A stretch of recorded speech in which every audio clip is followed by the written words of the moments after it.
Welcome back, everybody. And for those of you just joining in, my name is Linda, and here at Intellect, we are on a mission to make mental health care and well-being support accessible to everyone.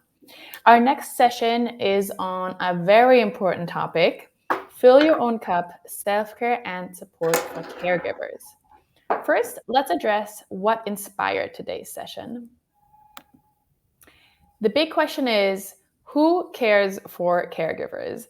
In this session, Shailaja brings her experience as a healthcare leader to share the lived experiences of caregivers and discuss strategies to support caregivers and other individuals with emotionally demanding roles. Shailaja leads the IHH Group's learning agenda as their group head of learning and development, while integrating the people sustainability areas of DAI and well-being. Her work on well-being is anchored to the HWO's well-being dimensions, so physical, emotional, mental, purpose, and recovery, which is critical to people and organizations, especially emerging from the aftermath of the global COVID pandemic. Now, before I hand over to you, there's one more thing I want to mention to our audience today.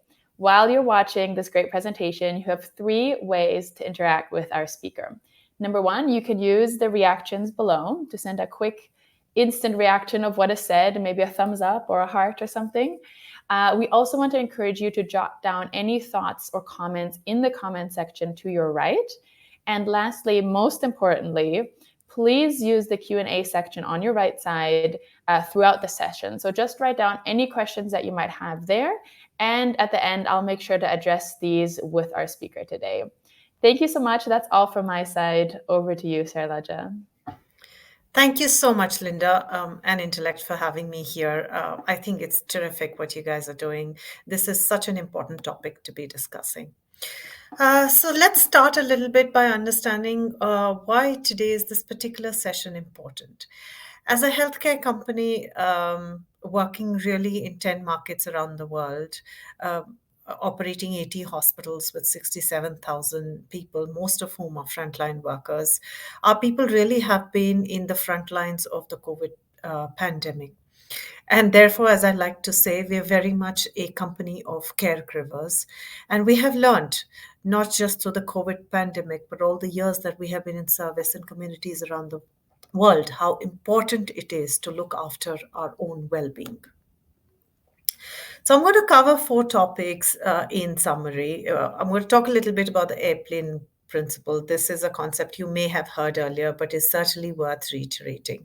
I'm going to talk a little bit about how we can identify personal barriers to enhancing our own self-care, and then what are some of the tools and strategies that we can put in place and use to really look after ourselves while we are also looking after others, and end with some quick tips and takeaways for us to carry on the journey forward. So let's look at the first one. And you may have heard this before. On an airplane, if an oxygen mask descends in front of you, the general principle, accepted advice and guidance is the first very rule is to put on your own mask before helping others. And that is because that there is a very core principle of caregiving. It is only when we first help ourselves can we effectively help others. And this is what we forget, that caring for ourselves is one of the most important and actually, and very, very tragically, one of the most often forgotten things that we can do as caregivers. Because we simply forget that when our needs are taken care of, the person or people that we're taking care of will benefit as well.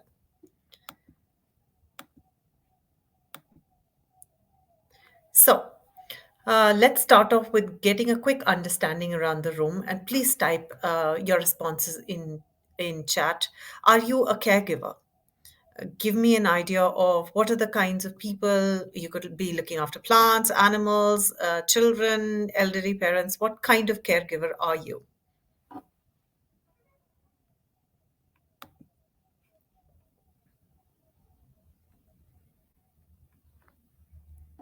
Okay, so we've got some caregivers of elderly.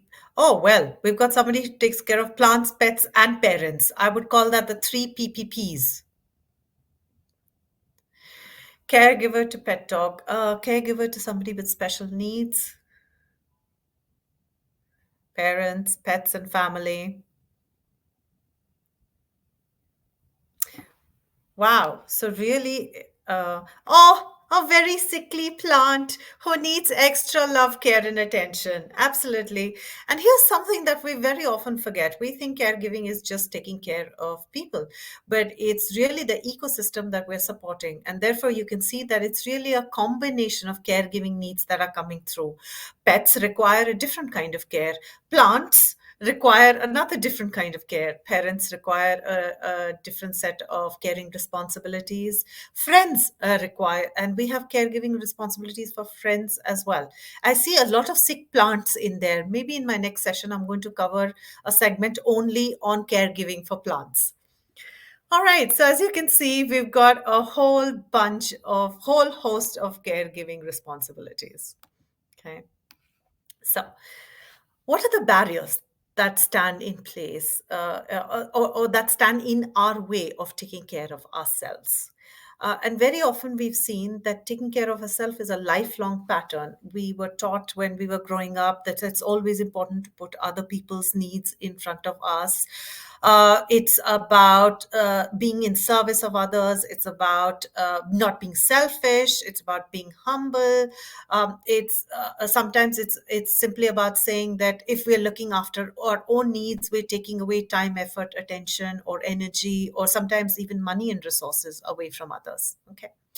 So another set of questions. There are four different kinds of responses that we typically get that when we're asking people why they feel that it's so hard for them to take care of themselves. So think for a minute, what's your personal barrier? And it could be a combination of, a couple of these questions. Do you think that it's about selfishness? Do you think that you're being selfish fundamentally if you put your needs first? Do you have trouble asking for what you need? Do you feel that you have to prove that you're worthy to other people, that it's only by caring for somebody that you can feel valued? Again, quickly type your responses in chat just for me to get a sense around the room of what our barriers are. And also, sometimes, do you feel inadequate if you have to ask for help? Do you feel that you're lacking in something and therefore, you shouldn't be able to ask for help? And let's see what people are saying. Um, all of the above. Oh my goodness. Oh, people feel they don't have the energy. Oh, that they're told that they're being selfish for setting boundaries. Guilt is such an important one that, and that sense of, and that burden of expectations that we have on us that, we have to do this. It's our responsibility. We are the ones who have to sacrifice. These are all such very, very important points. But as you can see, they are such strong barriers and actually lifelong patterns that we're carrying with us. So, really, the first step is to examine what's holding us back from really taking care of ourselves. Process this a little bit for ourselves, reflect and say, what are the ways in which I can lower or at least put aside some of these barriers to find ways to really access the self care, the love, and the support that I need for myself while I'm engaged in this very important task of caring for others. The three PPPs: the plants, the pets, the parents, and a 1C, the children. Okay, so we're going to look a little bit about what are some of the tools that we can put in place. The first and the most important one is the one about mindset. And we explored a little bit about this in terms of the barriers that we spoke about. So I'm going to quote here somebody I look up to quite a lot. That's Viktor Frankl. He wrote a seminal book actually called Man's Search for Meaning. He is a Holocaust survivor, he's a neurologist and a psychologist, and he works in that space of saying what gives meaning and purpose to our lives. And in the quest and that search for meaning, there is a sentence that he wrote in that book that I'd like to share with you, right? So Viktor Frankl said that between stimulus and response, there is a space. So between any action or any trigger or any situation and our response to it, there is a gap. There's this little space of time and response. In that space, in that little time which we have between the stimulus that comes to us or that external trigger that comes to us and our response time, we have a power. That power is that we can choose our response. We can decide, for example, to be angry. We can decide to be patient. We can decide to be calm. We can decide to be happy. We can decide to not react. We can decide to listen. And actually, as James says, we can actually decide to listen without prejudice, right? And that attitude shapes the way we should also be able to look at our own caregiving abilities and the ability to process our needs for ourselves. Okay. And that attitude also carries through to how we respond to, for example, stress. Is there a particular trigger for me? Is there, and the trigger could be in terms of boundaries. So somebody just talked a little bit about the fact that you're made to feel guilty if somebody tries to cross the boundaries that you're trying to impose for yourself, right? And that attitude, again, carries through and shapes the way that we're going to respond. Do we get defensive? Do we get judgmental? Do we just give up and say, all right, I'll just do. I'll just do whatever you ask me to do, right? The second thing in the our response to triggers, which we need to have in when we set boundaries for ourselves, is and take actions actually to enhance our own self care. Is how are we setting goals? Take my example. I over the past couple of years put on some 15 pounds, and I started off by setting extremely unrealistic goals for myself. Now, remember, this was at a time when other people were being extremely productive. Somebody was baking banana bread, somebody was learning new hobbies and languages, somebody went on this extreme exercise regime. I didn't. I just basically ate my way through COVID and watched Netflix. Um, and here's the thing, I did start off by judging myself, and then I stopped and I said, hang on, if this is what it's going to take for me to get through COVID, that's all right. I'm not going to judge myself and I'm not going to measure or compare myself to others, right? It took me 2.5, almost 3 years. I've lost 7 pounds. I started on just being eating sensibly, restarting exercise a little bit, right? I'm fine. I'm not unhappy with my progress. I'm not happy with it. I'm fine where I am. I accept myself to whatever weight I am. That's a clear example of setting achievable goals. You're not in competition with anybody else. You just need to be a better version of yourself. Okay. The third important aspect, and this is a great tool, is finding your tribe.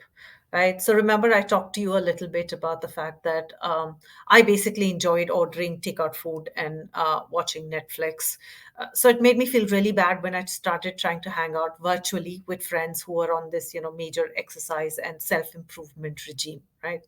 So I basically found the people, a tribe of people who were also into binge watching Netflix and discovering new restaurants that they could order takeout from. I joined a virtual comedy club because I found that comedy is a great stress relieving tool for me. So, whatever works for you. For all those people who are looking after sickly plants, it could be, joining your tribe of plant killers, because clearly that's something you're really good at. So, celebrate who you are. Okay. So there are three other tools that I want to talk about. And I'm going to conclude finally with some practical tips and tools on how you can apply this on a daily basis, right? Um, the most important one on this is really the one that I've written twice. That's not a mistake. I actually wrote that twice. It's okay to ask for help. It is so hard for us. We've been brought up to be these strong, contained, supportive of others, always presenting the I can do this face to the world, that it almost feels like a weakness, a challenge, or a gap in ourselves when we feel that we're struggling and that we need to ask for help. But actually, I've found that asking for help is sometimes the strongest and the best thing that we can do, because then we can admit that we're struggling. We can admit that this is something that we need support on. And most importantly, it gives somebody else the opportunity to support us and to help us.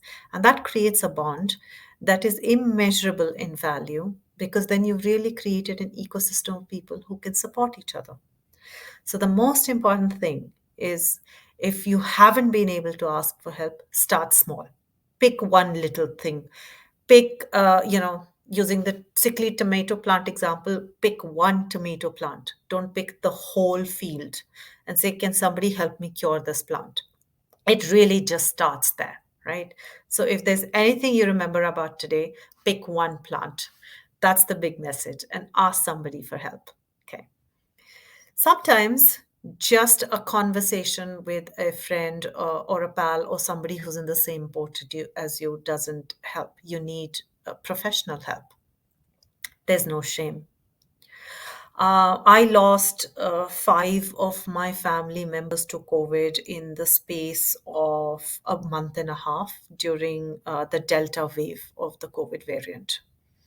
I wasn't able to visit any of them. I'm based out of Singapore, they're based out of India. And we had to process that entire thing of death ceremonies, and grieving and loss over that period of time. And I struggled. I really struggled. I talked to my friends. I talked to other people who were also losing family members back in India, people who'd already lost them. And I realized that I really did need professional help. And that's when I reached out to a grief counselor. And I can tell you, it helped me immeasurably. There's absolutely no shame in asking for mental health. And look, I come from, basically a healthcare organization. If you've got a problem with your knee, you walk in to see a doctor. If you've got a cough or a cold, you walk in to see a general practitioner. If you've got any other physical challenge, you walk in to see the appropriate specialist who helps to resolve your issue. Mental health is a little bit like that. If you feel that you need specialist support, reach out and ask and talk to a mental health professional. It's absolutely acceptable to do that. And I would encourage, if you feel that you're struggling, to go ahead and do that, right?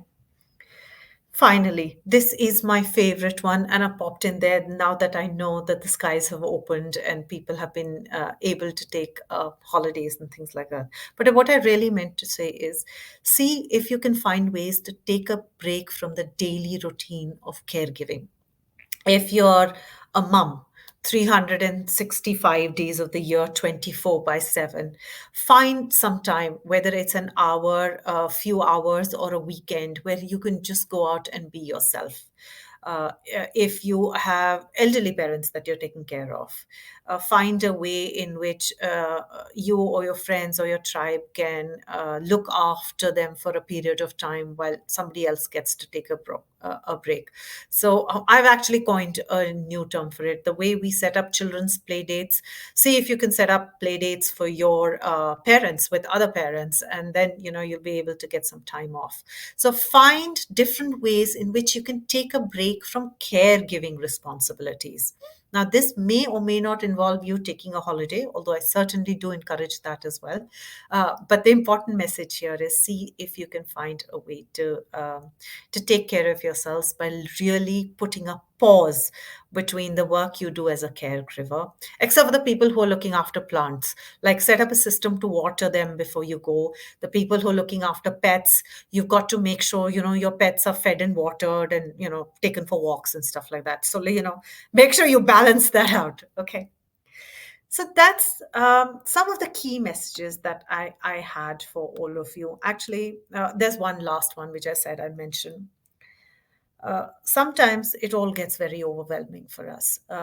We feel that there's no end in sight. We feel that it's a monotonous, endless routine. It's a thankless job for which you can never do anything right, and for which you're never given credit.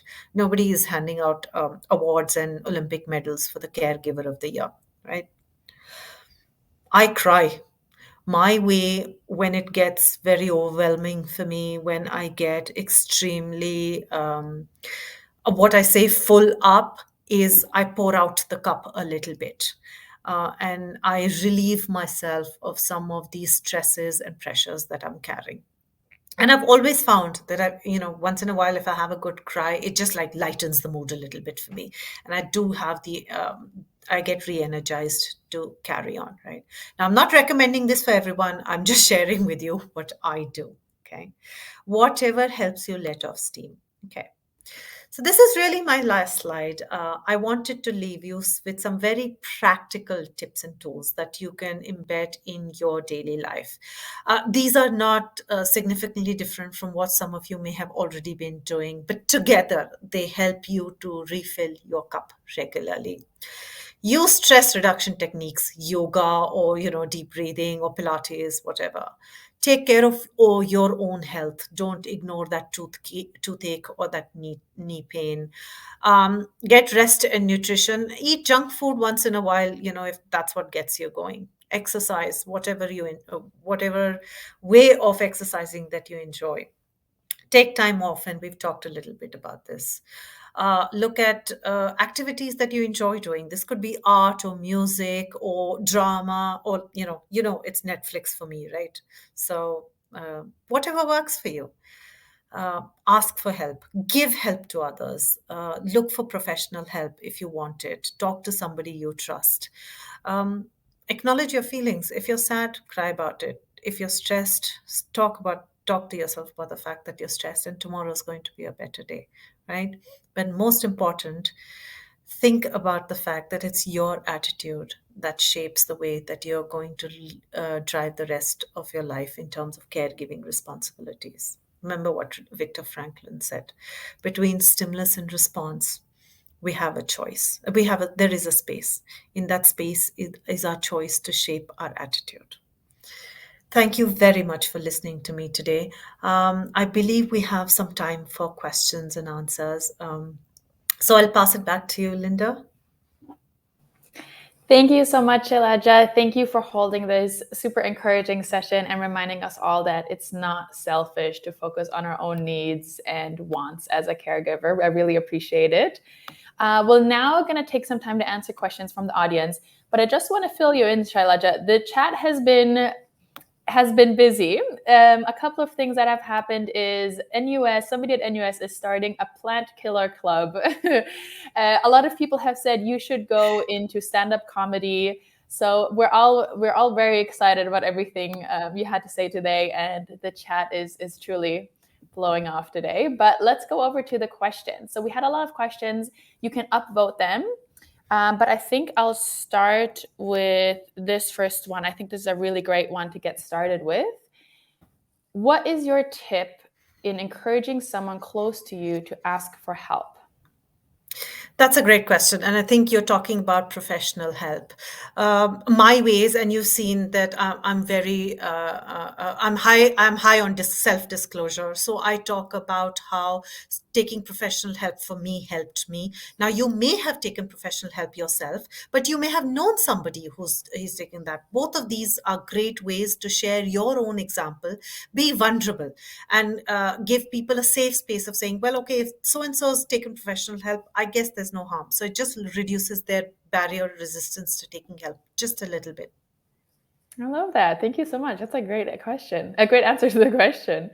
Another question, to be honest, came from myself. I'm very curious to hear. Can self-care go too far? Is there too much self-care?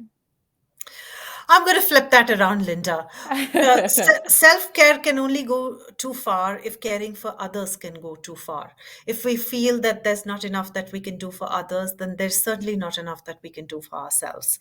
And data and research shows us actually that it is typically people for whom self care is the last in order of priority, right? So any step that you take will be a step too less, in my opinion. Gotcha. Thank you so much for that answer. We maybe have time for one or two more questions. I have one here. It's a bit of a personal one, so let me know if this is something you want to answer in this space. Okay. James Long was asking, how did the grief counselor help you? Oh, no, I'm very happy to answer that. So, here's how that individual helped me to process and understand that I wasn't just grieving for the family members that I had lost. I was carrying the pain and the grief and the sorrow for all of my surviving family members who were all, we were all connected in this collective grieving space, but I was also getting very impacted by their own sense of loss and sorrow, their tears and their trauma. And so instead of carrying the one burden of my own grief, I was carrying two burdens, the burden of their grief and the burden of my own grief. Gotcha. Thank you so much. That's a great insight that I think most of us hadn't even considered before this. Thank you so much.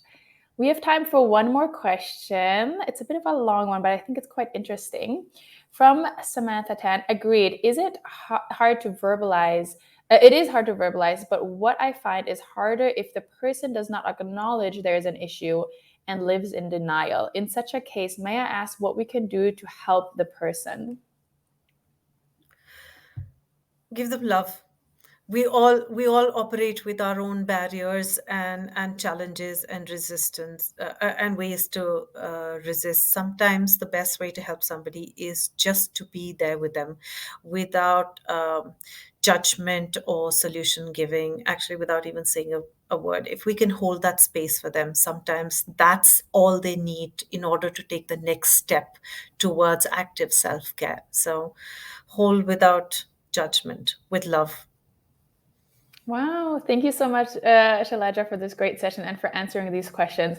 There are a few more. I'm sorry we can't get through all of these now. But yes, thank you again for answering the questions, for this amazing presentation. It really was a pleasure to have you here at the Mental Health Festival Asia. And to all of the people joining here, we had quite a big group. Thank you all for attending. We really hope that you learned from this session and you joined the session. And thank you so much for all your great comments in the chat. It was very nice to see as well. So that's all. I hope to see you in the next session where we will dive into the topic of holistic mental well-being, designing a psychologically informed HR strategy. Thank you so much Thank and see you you. over there.